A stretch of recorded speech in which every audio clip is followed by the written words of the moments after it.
Hello teacher, hello everyone, I'm Hugo Hakome and I'm going to record this video since we were told to record a video for making our task of the UTPL University.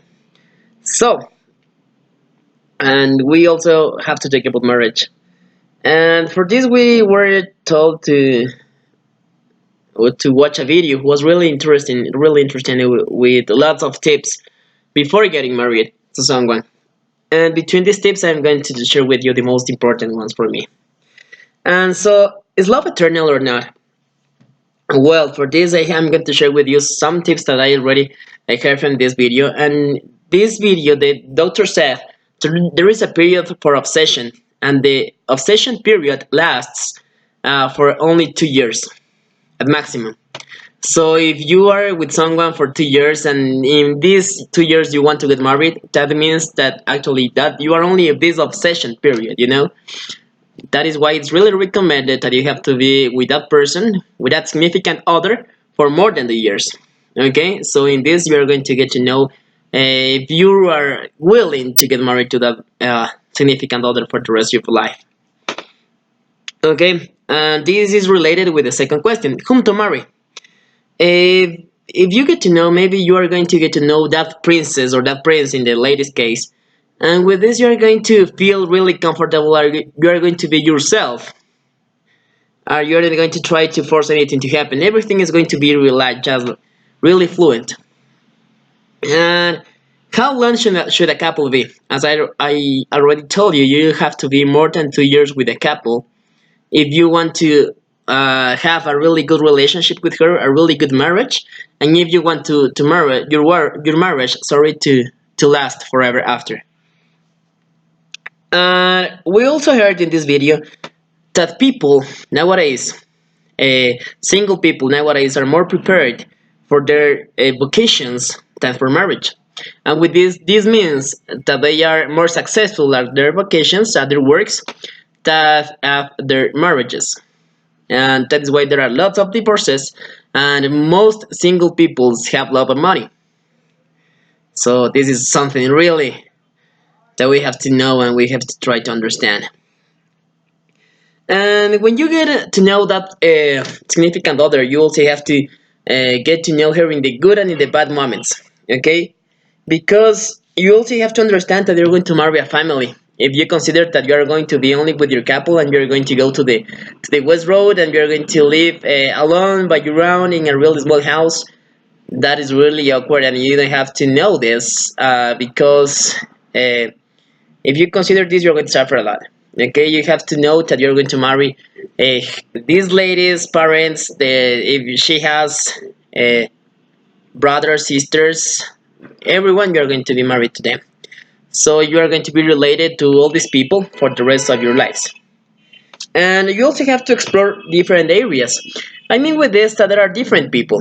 Let's suppose that you are an auditive people, and when you are only told really beautiful things, you are going to feel really comfortable. You are going to feel really in love. But there are some other people who they feel that you demonstrate in love while you do some acts. Okay, so if you have to make some acts, and with this, you are going to demonstrate these people that you love them. For example, if you take garbage, let's suppose that it was something of this video, that this guy noticed that it was sexy for her wife when he took garbage and we did the dishes and something like this. Okay, so this means that if there are different peoples, and you have to get to know the areas in who you are interested in married with.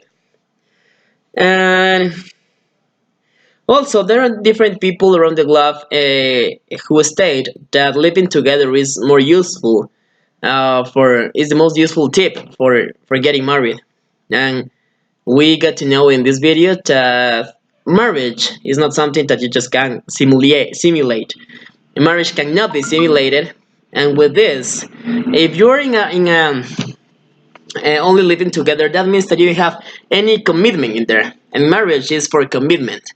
So if you're with someone and if you're not married, you're only living together, this person is not going to have the very same commitment with you, and you also don't have that commitment with her. But for this very reason, is according to some studies, there is a higher percentage of people getting divorced after they have lived together before their marriage. So with this, we have to understand that it is really important for you to get to know your significant other really well if you don't want to get divorced in a near future. Also, now getting to talk about the prenuptial contract. Well, some of my teachers they agreed and some not. Did it because they think that being alone is not so good, and this is the way they are married, and because such is life, and you have to spend your time with someone you really love, and the contract is not going to be really necessary if you are married to the same to your significant other, to the right person, to the right boy or to the right girl. And for this, you're not going to be necessary to you're not going to be demanding a prenuptial contract.